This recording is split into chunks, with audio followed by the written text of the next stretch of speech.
And I have a couple clients who are like, I don't like using kettlebells. I don't want to use them. Like, all right, cool. You know, I've always said this as like, you know, I've been a personal trainer for 12, 13 years. It's always been part of who I am. And I've always enjoyed like the process of it and not just like the workout side of it, but more like the human interaction side of it. Is you can't force your training ideas onto your clients. You can push them in because you, at the end of the day, you do believe in them, you know they work and you like them. And you know, you don't want to be doing a bunch of stuff with your clients that you can't stand. You want to have the stuff that you like and believe in. But at the end of the day, there are going to be people who are like, I'm afraid of barbells, or I don't like to use them, or these kettlebells hurt my wrists. And I don't mean like injure my wrist. It don't feel great sitting on my wrist. Like there are going to be people who just don't like certain things. And it's, you know, you got to work with that. An entrepreneur straight out of New York City, Michael Chernow. What's cracking?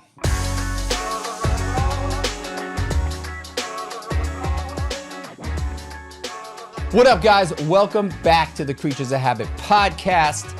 I am pumped, pun intended, to introduce you to our guest today. This guy has built an incredible following on social media. He has been a personal trainer for well over a decade. He's built out an amazing online training platform.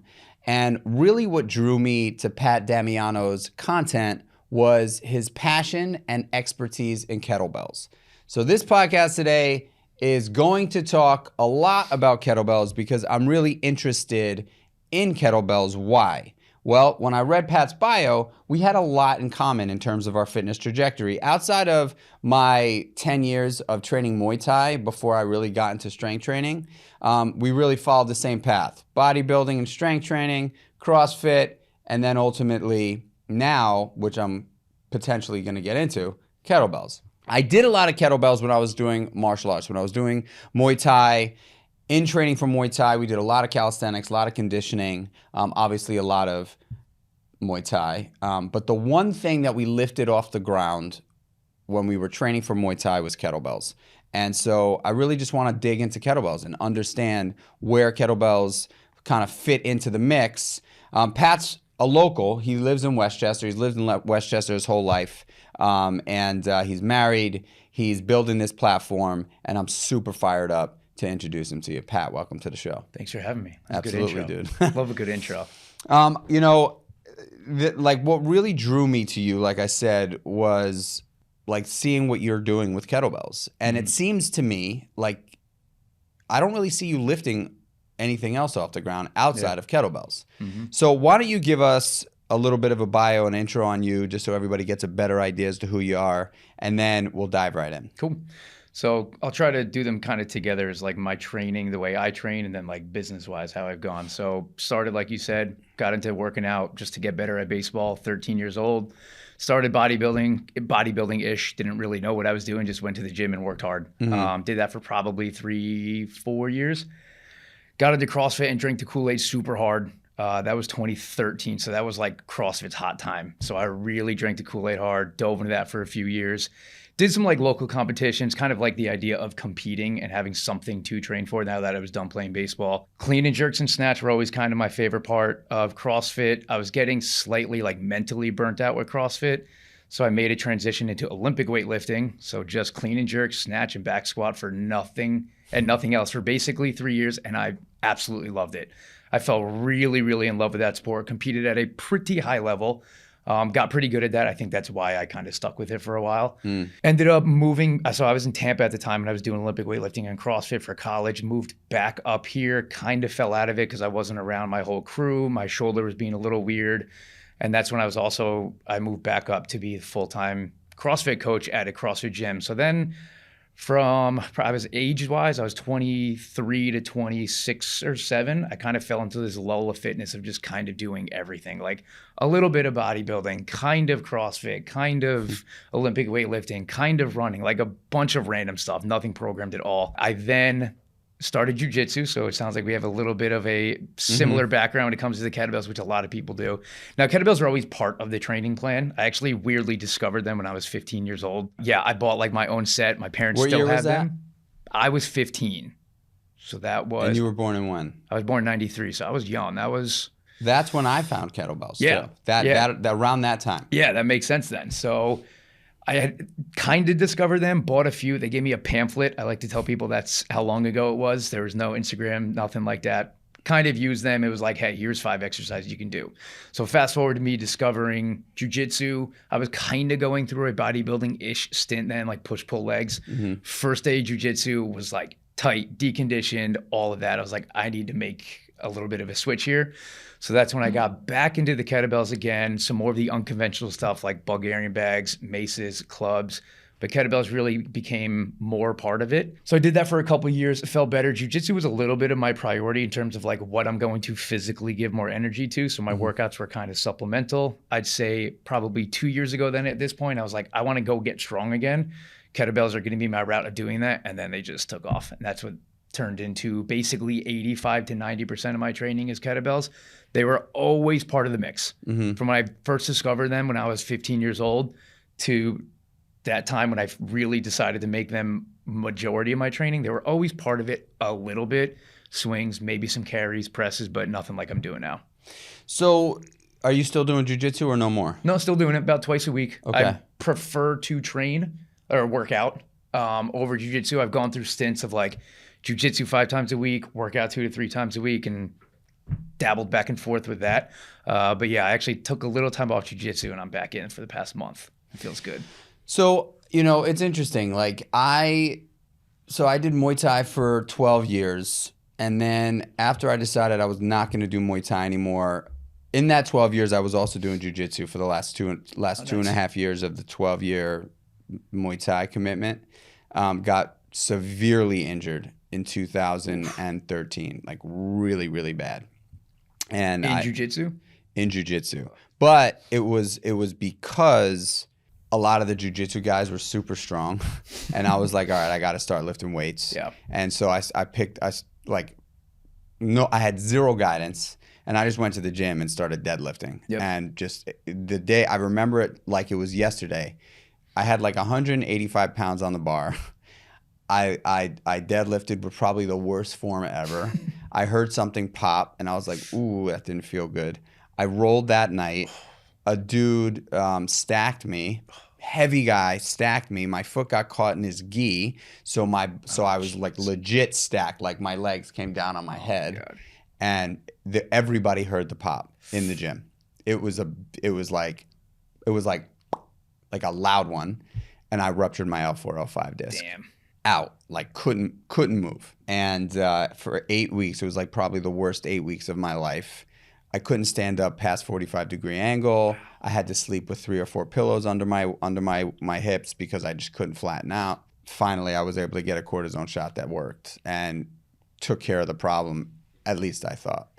But anyway, like in those years, I also started long distance running. I just started doing a bunch of shit, very similar to you, right? Like I couldn't figure out exactly what I wanted to do. And then in 2018, someone had suggested, after I ran the New York City Marathon for the last time, someone that I knew was like, hey, you should try bodybuilding. And I was like, bodybuilding? I'm like, I'm 155 pounds. Like, what are you talking about? And she was like, well, you kind of have the frame. Like if you spent a year building muscle, there's a chance that you probably haven't spent a lot of time building muscle because of your conditioning training.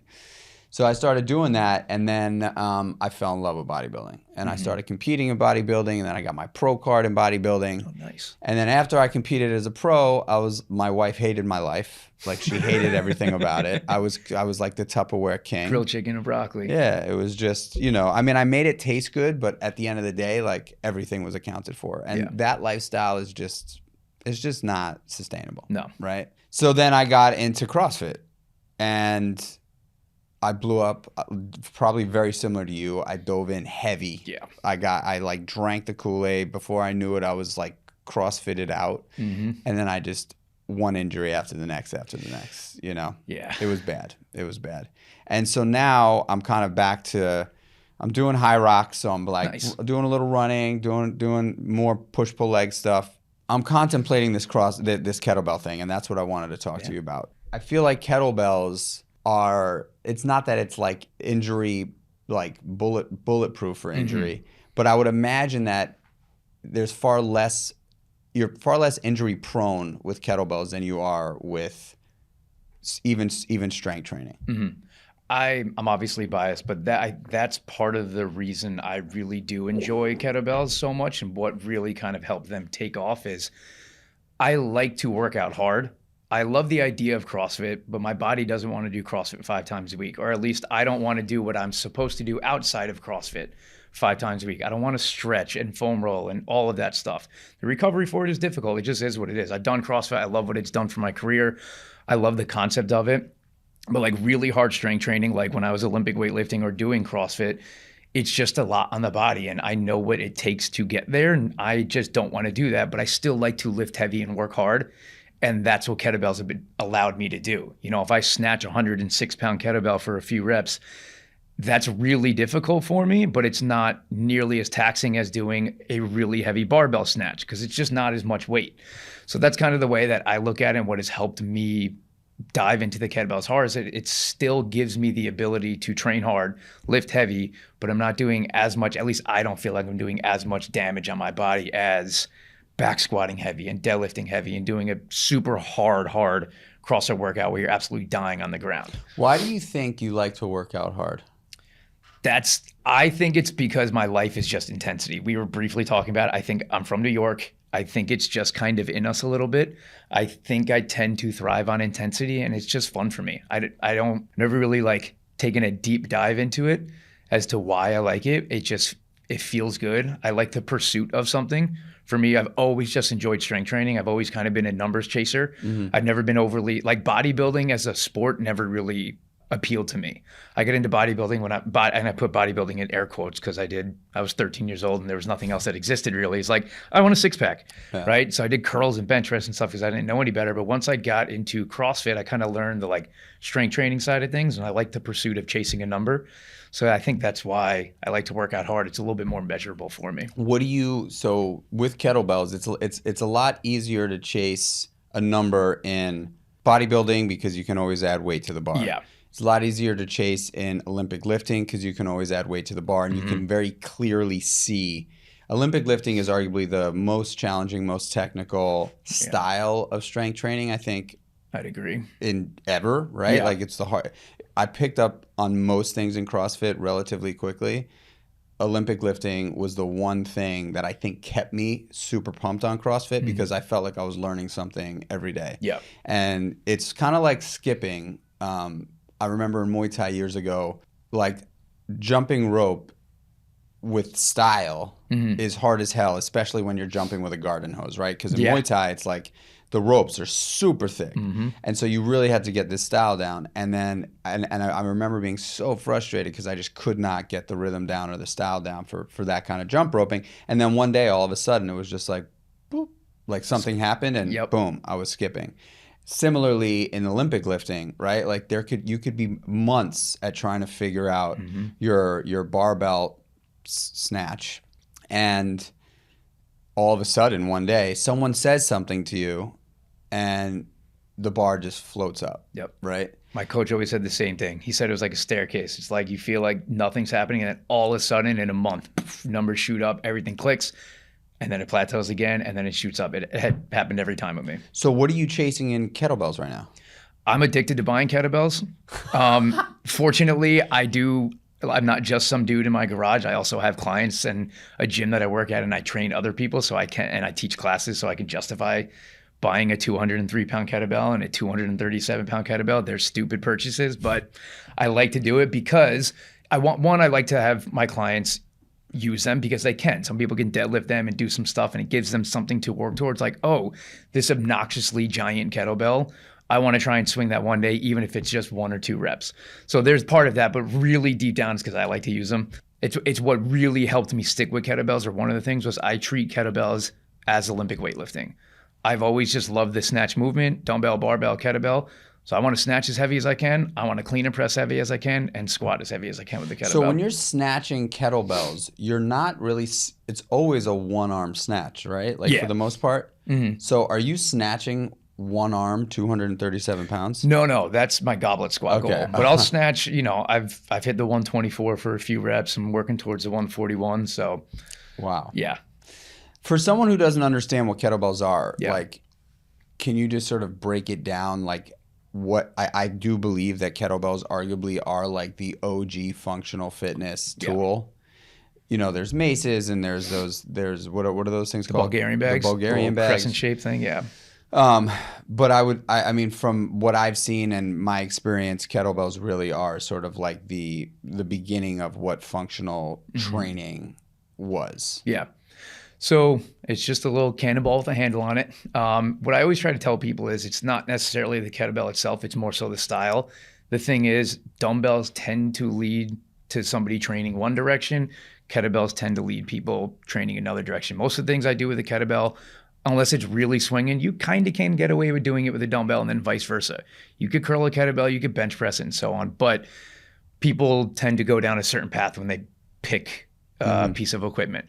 But kettlebells tend to just be a little bit lead towards a more full body functional approach and a more well-rounded approach. I like to say that I really do truly believe, I don't think they're the greatest thing ever created, but I do think they are the most well-rounded piece of equipment that there is. You can get strong with them, you can build muscle, you can get conditioned with them, mobility, athleticism, all of that. They're not going to be number one at any of those things. If you want to be the strongest person in the world, you got to use a barbell.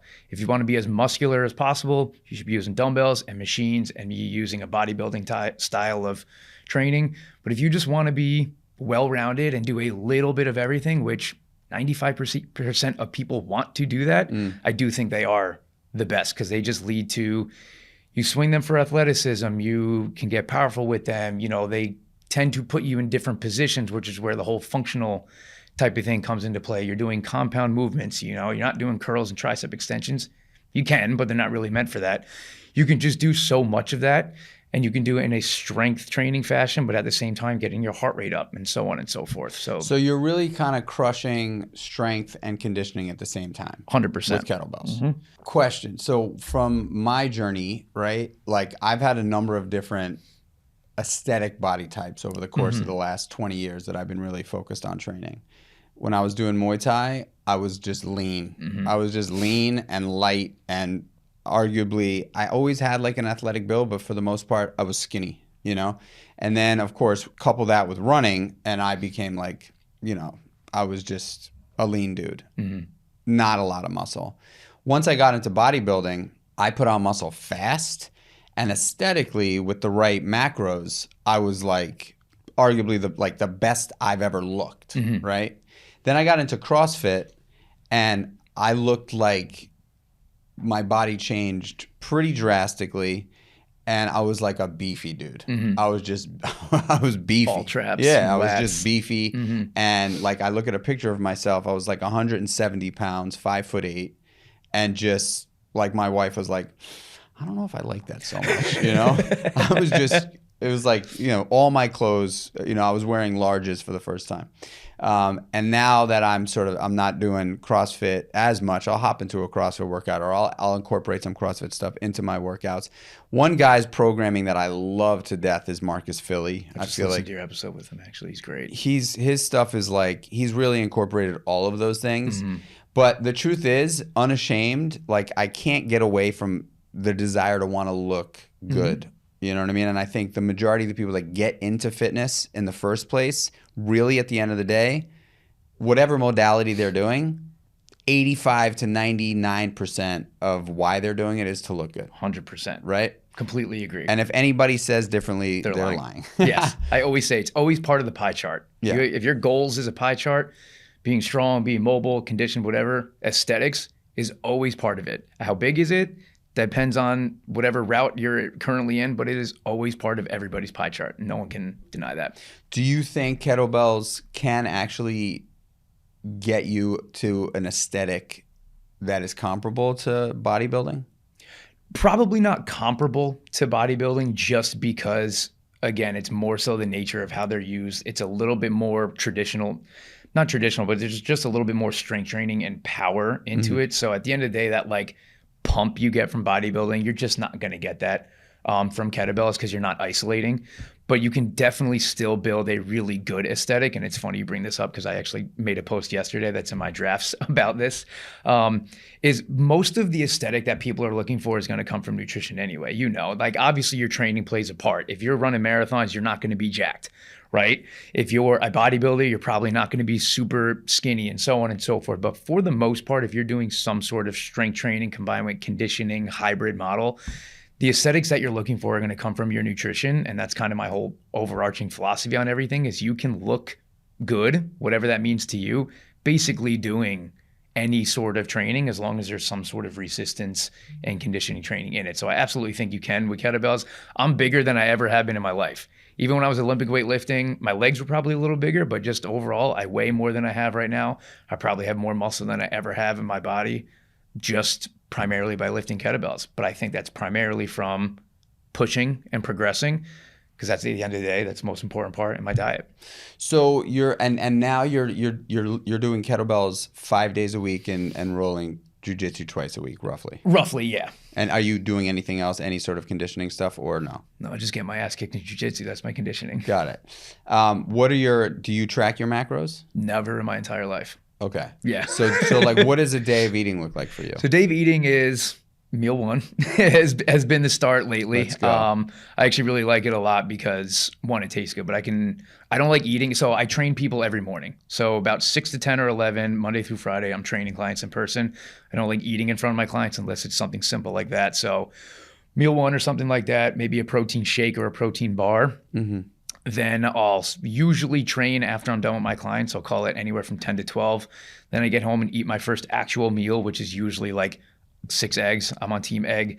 Some sort of protein. So if it's leftover turkey, chicken, steak, beef, something like that, thrown in the mix. I have some honey on the side and then maybe some fruit. If I didn't have a shake or bar earlier in the day, that's usually when I'll get it in, or a second one. And then I just have a big dinner of usually some sort of meat, usually steak or beef with rice and a salad. It's real simple. And that's it. You call it quits. That's it. Yeah, I'll snack on fruit and stuff like that throughout the day, but for the most part, that's it. Cool. Real simple. You're obviously a regimented dude. Mm-hmm. You have to be the kind of person you are. Like, for someone who is constantly in pursuit of growth, I have yet to meet someone who is constantly in the pursuit of growth, which is typically the people I like to surround myself with, mm-hmm. because I'm very much like that.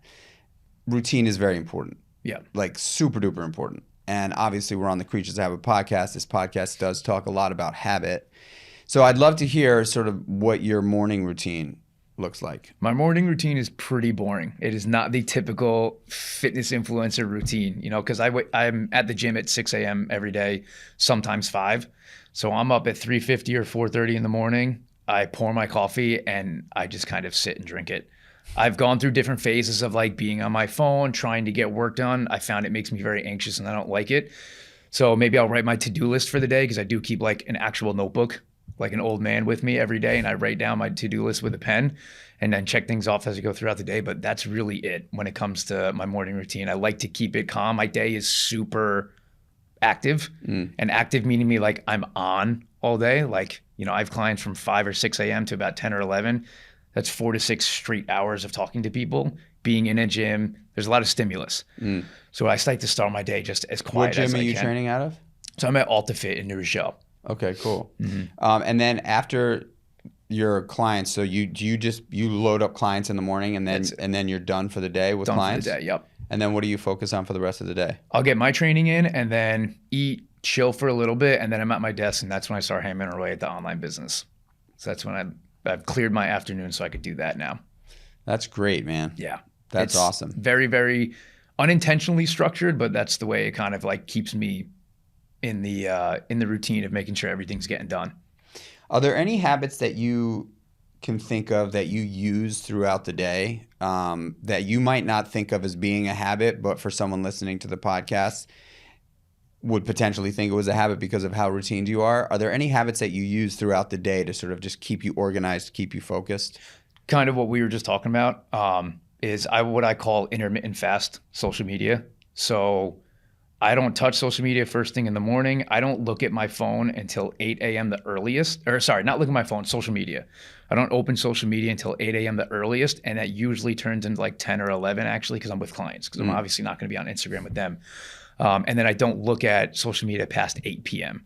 So social media is just so much of what I do. And I try really hard not to doom scroll and be a consumer. I really try and just use it for business, post my stuff, interact with, people who are commenting and DMing and stuff like that, because I try and do that as best that I can. But I've had to condense that into a window, because otherwise it's just a 24/7 clock. That's why I've had to pull back on my mornings and not get any work or social media done, is because I would pour my coffee and first thing, pop over to Instagram or TikTok, comment back to people, reply to DMs, and then I'm driving to work and I'm like shaking and anxious. And I'm like, what the hell is that? It's just too much stimulation to start my day. Or, I'm not the best at letting like stupid comments not get to me. So I'll read some dumb comment and I'll reply back angry at 4 o'clock in the morning, and then it bothers me the rest of the morning. So was there a moment in time where you were like, okay, I really need to look at this? Right. Yeah. So the reason that started was, this is probably 3 years ago. I started really gaining traction on TikTok.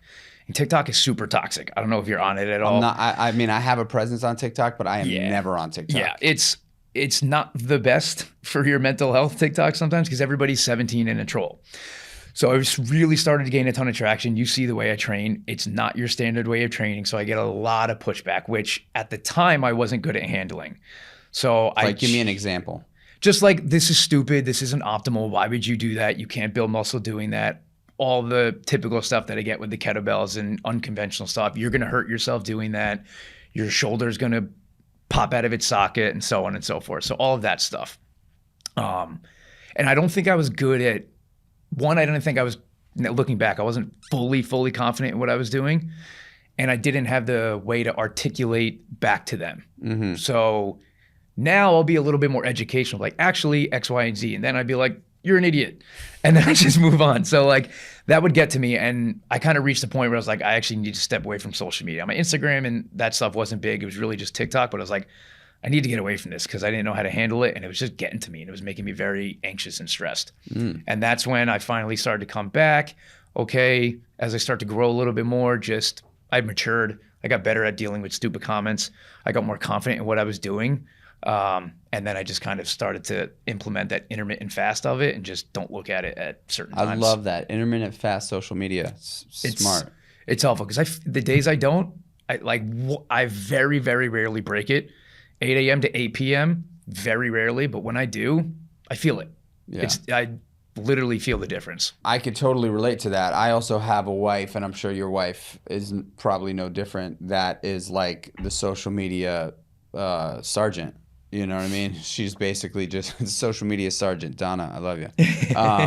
But, it's really hard, right? When your business, like now being out of the restaurant business for me and totally dialed in digital, right? With Meal One and Creatures of Habit, my personal brand, the podcast, like it's very, very, it's ran digitally, the whole thing, right? And so I have to be active on social. Now I figured out systems to help me with a bunch of shit, but ultimately I've gotten so much better at I do not consume social media anymore. Like I try my best not to scroll, but I'm not like necessarily commenting and liking on other people's things. And I used to do that because I know it helps grow the channel. And now I've actually hired someone to help me with that.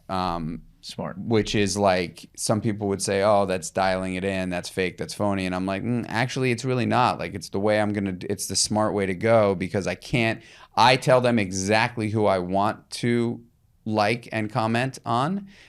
It's not some random shit. It's like people that I genuinely like and appreciate. And I want them to know that I am thinking about them and I am looking at their shit. But I just know also that like I'm a father and a husband, and really at the end of the day, like that's so much more important to me than like spending time liking and commenting on other people's things. 100%. So I spend the brunt of my time now just like I schedule everything out, and I've actually taken my social media back for a while. I actually had someone handle my social media for me. I would just give them the content.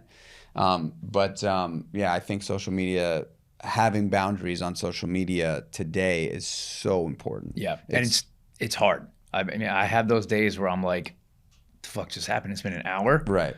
So it happens, but it's, like you said, it's how things are run now. There's a lot of people whose whole thing is there, like you were saying about yourself, or like a big part of it. They're trying to grow. It's difficult to not be a consumer and not doom scroll and to treat it. I always remember, I try and do this. I don't do it very well, but I don't know if you know who Jocko Willink is. He always said, post and ghost. Post it and then leave. Like, yeah, you want to interact with the comments, but try not to be so. I love Jocko Willink. He's the best. I got discipline equals freedom tattooed on my hand. I love that. I love that. He's the best. Yeah. And I also I love his products too. Have you tried any of his products? I've had the Mulk a couple of times.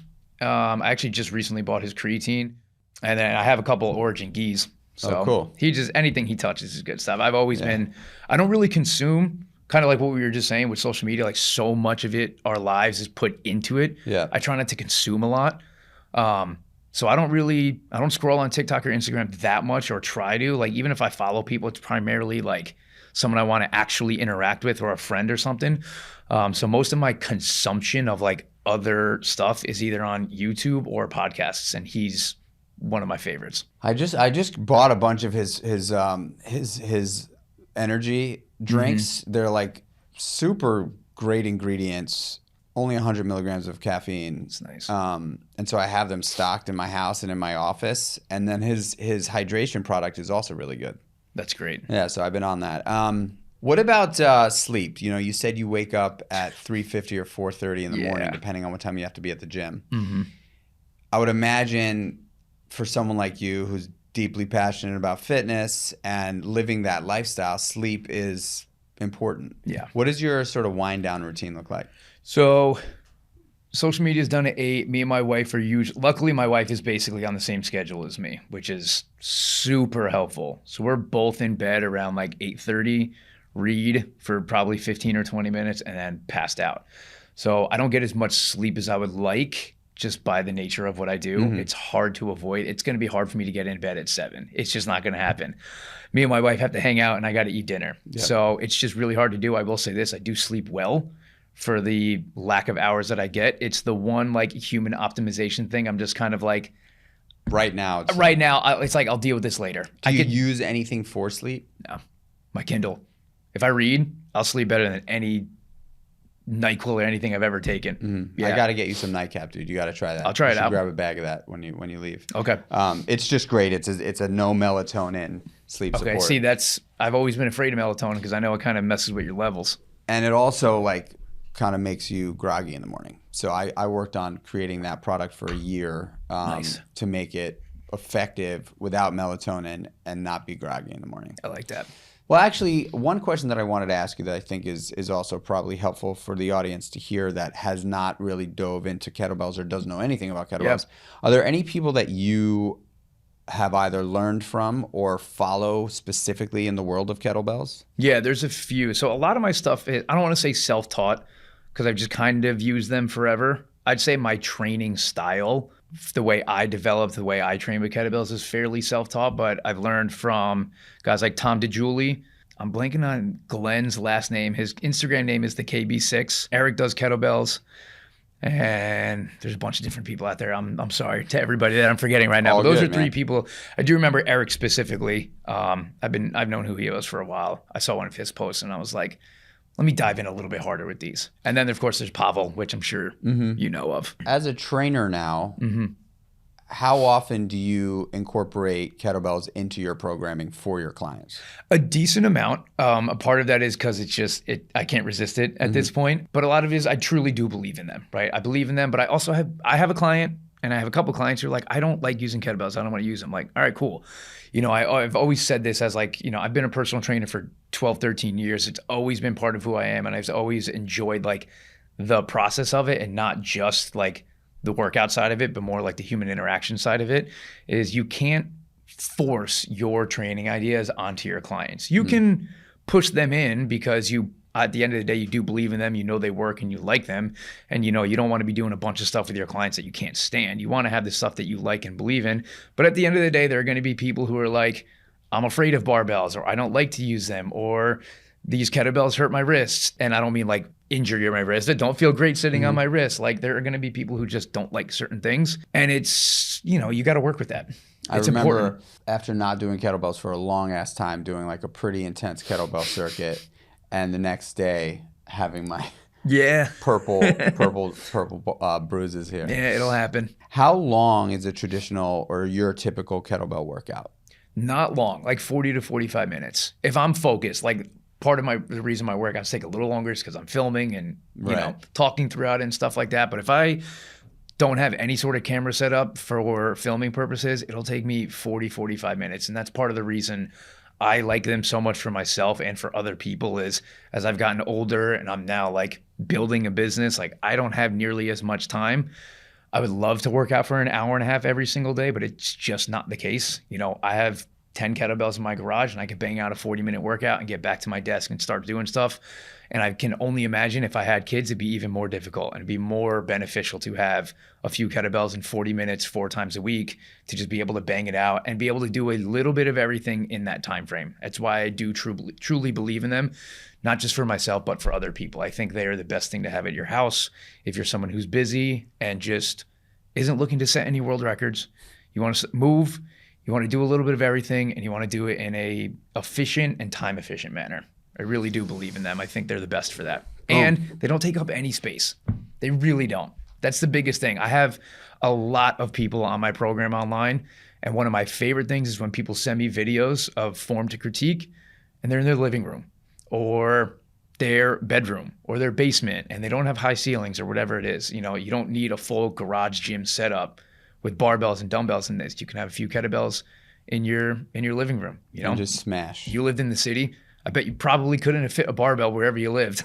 Definitely not. A couple kettlebells though, you can. And that's my main thing with them is there's a lot of people are busy. They got a lot of stuff going on. And sometimes not going to the gym or not having time to go to the gym is the reason they don't work out. And kettlebells can fix that for them. What's your favorite kettlebell movement? I've just always loved snatching. Snatch and clean and press. I know it's cheating, but it's just the Olympic weightlifter in me is never going to die. So I just always love those exercises no matter what the piece of equipment is. Where can the audience follow along and potentially, work with you?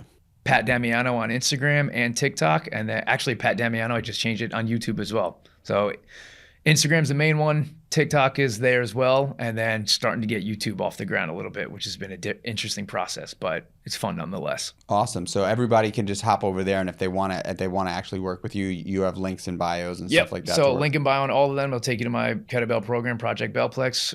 40 minutes a day, 4 times a week is all you need. Just a few kettlebells. And new workouts get uploaded every week. Boom. Yep. I love it, dude. Brother, thank you so much, man. I'll probably be hitting you up for some kettlebell programming because I really do think that I've just been putting so much wear and tear on these bones. But I just know at a certain point, man, heavy squats, I barely deadlift anymore. Yeah. It's just, there is no way that I am going to be able to live pain-free in my 60s and 70s if I continue training the way I am now. Yeah. And it's fun now and I love it and I've been doing it for a fucking long time. Mm-hmm. But I also know that who's it for, right? And if you don't mind me saying one thing too, is one of the things I always tell people when it comes to kettlebells versus barbells is if you're just looking for the result of something, kettlebells can most likely get you there with a lot less wear and tear. If you want to deadlift 500 pounds because you want to be strong, you don't need to do that. You can be strong doing some heavy kettlebell deadlifts and some kettlebell swings, and you can do it with dumbbells too, whatever.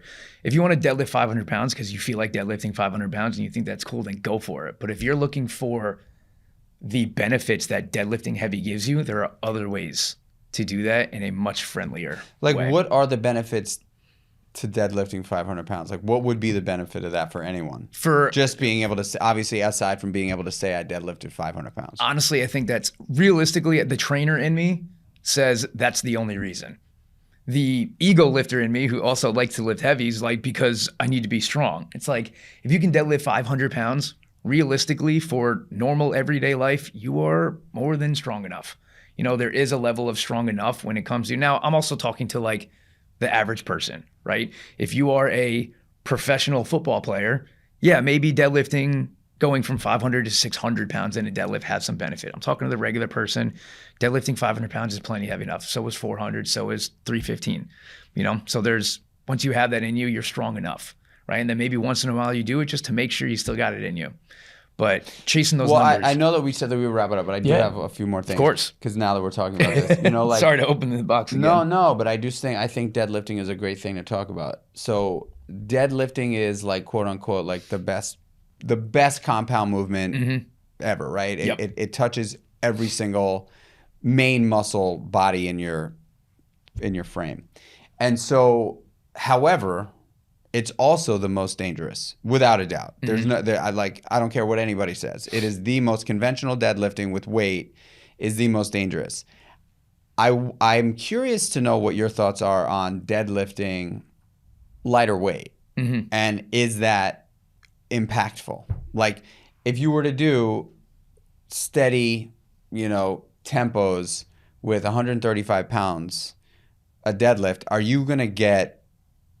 is it going to impact change or growth in any way? Absolutely. And that's kind of the point I'm trying to make is like, if you want to just get the benefits of deadlifting, which is a stronger lower back, you're a little bit more functional, your glutes are stronger, maybe you want to run a little bit faster. If you just want those benefits, you can do that with tempo 135, or you can do RDLs at 185. A lot of this is going to depend on the person, right? Depending on what is heavy for them, what's like a 75 to 80% in terms of intensity. But you can do all of that stuff with single leg RDLs, kickstand deadlifts, kettlebell swings. How important is progressive overload though? Like in your mind? Yeah, no, it's super important, but people tend to. I know you don't, but most people think progressive overload literally means put more weight on. And if you gave me a 70-pound kettlebell, I could progressively overload that 10 different ways without just doing more weight. I could do more reps. I could do more reps in less time, kind of like an AMRAP type of situation. I could go single leg deadlift instead of two-legged. I can do tempo. I can do a longer tempo, a slower tempo, things along those lines. There's so many different ways that you can do it without just being like, all right, more weight. Now that's the simplest way. And it's the most fun, just add more weight. But there are ways to work around progressive overload without just being like, all right, put more weight on. And that's the question I get a lot with kettlebells is how do you progressively overload without buying another one? There's a lot of different ways. It just takes a little bit of thinking and a little bit of learning. Yeah. What a great combo, man. I love talking about this shit. I could talk about it all day long just because I'm so passionate about it. And I think you and I think very similarly, just like in this idea of in the pursuit of better, right? And not necessarily better like have to be the best, but better feeling as a human being, right? Like seeing what I've got and how much I've got and really trying to tap into the upper limits of what life has to offer. And I think I apply that to every area of my life, realistically. Like I definitely do it in the gym. I definitely do it at work. I definitely do it with my family. But I really try to like explore, I think a great example for me was like this summer I went on vacation, right? And on vacation for me, like I definitely train. I train differently. I train with bands and I'll bring, I'll go for runs and stuff like that. Maybe if I'm really feeling it, I'll bring my TRX. And if there's a great gym, I'll pop into a gym. But really, I don't put the pressure on. But I also allow myself to indulge in food, right? And I think that like in our world, like that for me is like living the best version of myself, right? Where I can be in France and like totally explore the cuisine there without feeling like locked into this, oh man, I can't have that fucking, pile of cheese, right? Like when you're in France, you got to do it. You got to do it. You have to. And if I you don't, think it's weird. I think that is also not like that's not spoken about often, right? No. Like exploring how you can feel the best version of yourself, knowing that you have a routine, that you are a disciplined human, that like when you come back from a trip like that, you're right back you're right back in the saddle. You know what I mean? It's not like, oh man, I was in France and I ate baguettes and cheese all week. Now I'm like, now I'm the baguette and cheese guy. Yeah. You know what I mean? I think it goes into what you just said is being disciplined and knowing you're going to snap back on it. Because people ask me all the time, like, do you work out when you're away? Like they think I'm crazy. I'm like, actually, when I go away, I never fucking work out. almost never. Like if we go up to the lake, I might bring a couple kettlebells and move for 20 minutes, but like I'm chilling. I'm going to sleep, I'm going to eat, and I'm going to relax, because as soon as I walk in my front door, and I'm back home, we're right back on track. Yeah. And that's what lets you have fun while you're away, is knowing, damn, this isn't going to screw everything up. It's like, no, just a few days. I'll get right back to it. All right, dude. We're going to actually wrap it up now. Thank you, man. This was an awesome conversation. I know that the audience is going to love it. You know, whenever we talk about things like this, so many people that listen to this podcast are just fired up about the world of wellness and the world of sort of fitness, nutrition, mindset. And so this is like really chewable content. We never really talked about kettlebells on the Creatures Habit podcast. So I'm happy to be the first one. I got the man, the myth, the legend to give us the rundown. So thank you so much, brother. Appreciate you having me, man. Absolutely. All right, y'all. I am stoked about that conversation, and I'm really fired up to actually potentially bring kettlebells into my programming a couple of days a week to see how my body feels, to see if I am able to get the output that I like from strength training, is what I'm doing these days with kettlebells. I've got a bunch of kettlebells at the house, and I'm gonna knock on Pat's door for a couple of programs that I can just throw in on a couple of days a week. Guys, if you loved this podcast, it would mean the world to me if you shared it with a friend, and just let them know that we're alive and that we're well, and that, you know, we do a podcast that has some really fun content on. And if you want to give us a 5-star rating and a review, I would genuinely love you forever. And if you don't, that's all good too. Just keep listening, keep tuning in, and subscribe. Anyways, I love you guys. I appreciate you guys. Until the next one, y'all. Peace.